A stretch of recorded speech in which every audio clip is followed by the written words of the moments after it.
that was, I'll be sure we're certainly praying that he's doing well. Get better soon.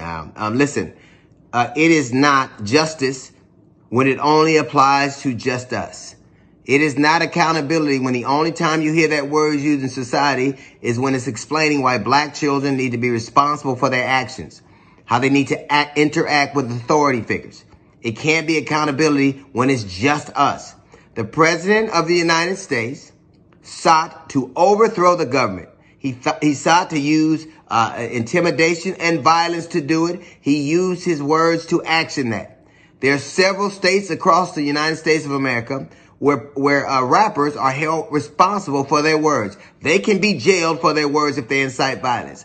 Oftentimes we hear in society where we blame our violence on video games or graphic movies. We blame their deeds on those entertainment's words.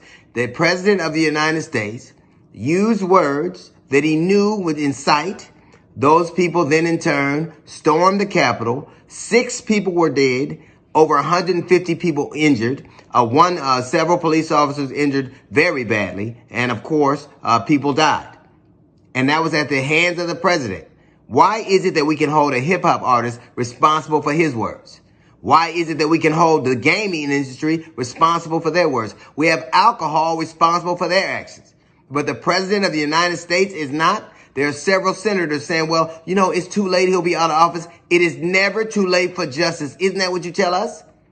It's never too late for justice. Even though he's out of office, he caused an insurrection. The President of the United States sought to overthrow the government, and there is no moratorium on it. And even if there are statute of limitations, it certainly wouldn't be 2 weeks later or 3 weeks later.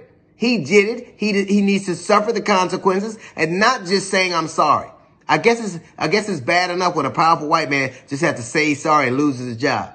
That is not enough. He broke the law. He did something no president in the history of the United States has done. He did something that hasn't happened to the Capitol since the British did it hundreds of years ago.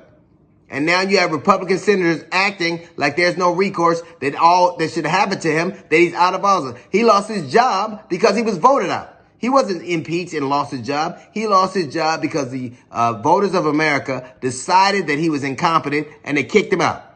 And he decided that he wasn't going to accept that and sought an insurrection to overturn that very choice. He sought in every way possible to disengage or disrupt the American process. He sought to disenfranchise black and brown voters all over the country, and he sought to use the Justice Department and whatever political apparatus he could. And when that didn't work, he decided to send an armed mob at the very time they were certifying the votes to do it. There is no statute of limitations on that. This president is wrong. We can send athletes to jail and they're held responsible for having a dogfighting ring. We can send rappers to jail for rapping lyrics that they feel incite violence. We can hold the gaming industry accountable for what it does.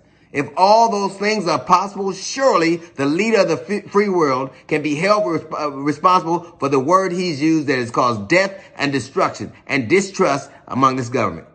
That's a little note from the GED section. We got the Jazz Report coming up in 15 minutes. It is the Dale Hughley Show.